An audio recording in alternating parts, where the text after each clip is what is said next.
They done messed up now. Should have never gave these boys a podcast.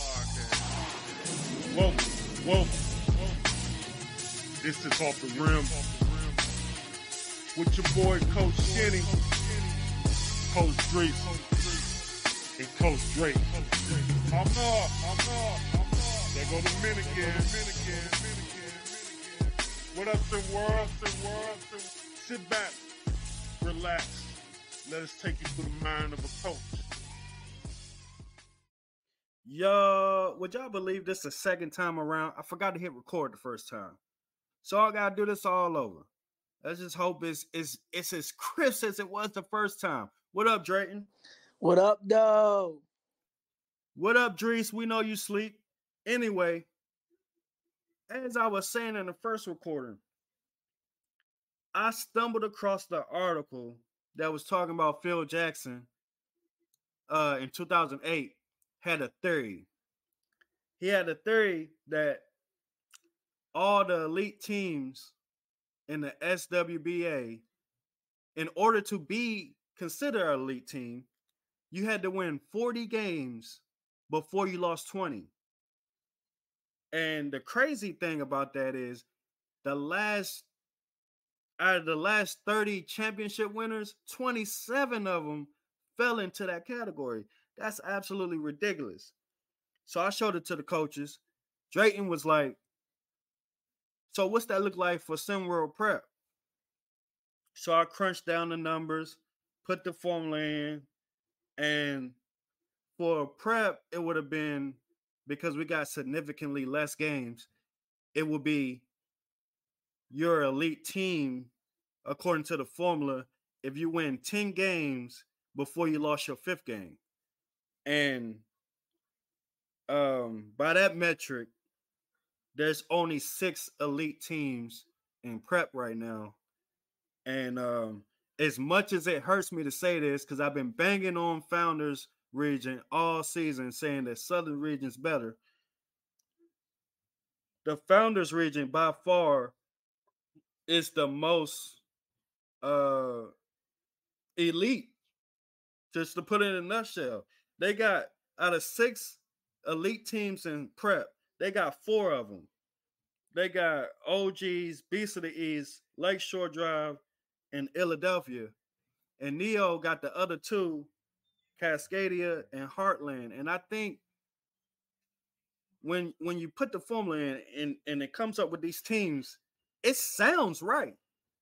Now, I don't know. I'm going to see how Drayton feel about it, but it does sound right to me. And there are some teams on the cusp of being an elite team, so we would consider them a good team. So there are good teams too that's right there on the cusp of elite, but didn't make it.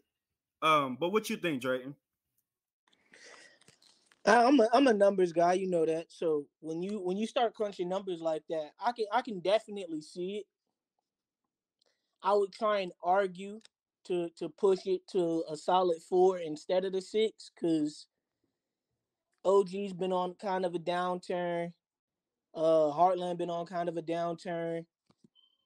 And then when you start comparing them to some of the teams that would be slightly under them that didn't make it, like Gulf Coast or like Reigning Trays or even Oceana, I would view like Reigning Trays could probably, if we're keeping it in that same vein, Reigning Trays would, you could argue they could be elite. You could probably argue that Gulf Coast would be elite, had like a game or two been moved in a different way. But as far as it goes, I think all the teams mentioned, and I'm gonna exclude myself, I think you bring up Philadelphia, they're without a doubt probably the best defensive unit in all of Prep basketball. You bring up LSD, they granted they only play like 6 or 7 kids. They're an offensive juggernaut. You got the OGs that exemplify the two-way play style. Everybody plays offense, everybody plays defense. You got the offensive paint juggernauts in Cascadia that paint match better than anybody else. And then you got Heartland. Now this is where Heartland they're kind of like middle in the pack at everything. Like they're solid on defense. I wouldn't say their defense is elite. They're solid on offense. I wouldn't say their offense is elite. They pass the ball well. Wouldn't say they pass the ball elite. Like I agree with it, but I disagree with it for the fact that some of the teams mentioned, I think, caught wins at like the right time, and there's teams that would have missed it that I felt caught losses at the worst time. All right, so because by the formula, according to the formula, Heartland and OGs are right there on the cusp. They almost didn't make it. Um, they barely made the elite formula, and then you got teams on the cusp that almost made it, like Reigning Trays, Bay Area, uh, Europe, Atlantis, uh, Gulf Coast. You can even put Southeast Select and Yacht Club in there. Who do you think, if the ball bounced the other way, the formula would have showed them love? And would you remove Heartland or OGs for any of the teams I just mentioned? Ooh, that's a tough one.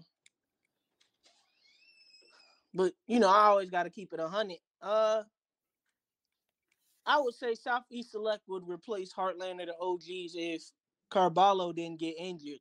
And sorry, I know I got a machete. I probably butchered his name. If Alvin Carballo don't get injured, they're a completely different team. That man was running it up before he got hurt.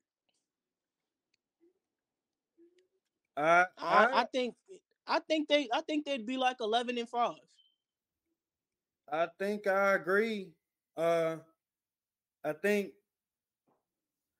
I think a lot of things have pushed a lot of teams out of the elite formula. The formula didn't show them love, and a lot of teams uh, fell their way in to the formula. Um, but that's also why our formula is a little diluted, because we don't play as many games as the SWBA. So ours is really crunched down to the bare minimum. Because going 10-5 don't really scream elite necessarily. But on a only 15 games in, it kind of does. So But see, I would make the point that there's teams that just caught an unlucky break, and I love using this example. Run DMV is not necessarily a bad team, but they gotta face Philadelphia. That's gonna kick them in the mouth. They face me, kick in the mouth. OGs, kick in the mouth.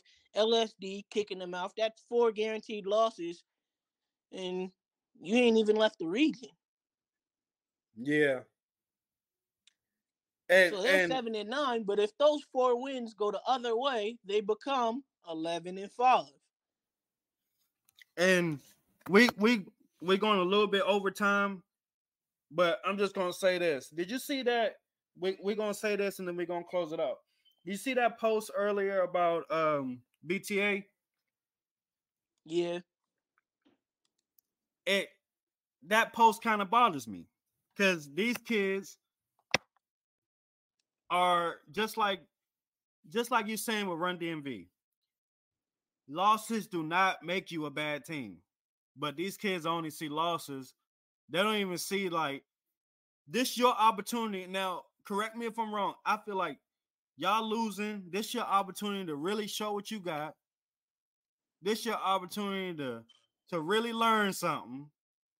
I mean, everybody makes the race to one. What are you crying about?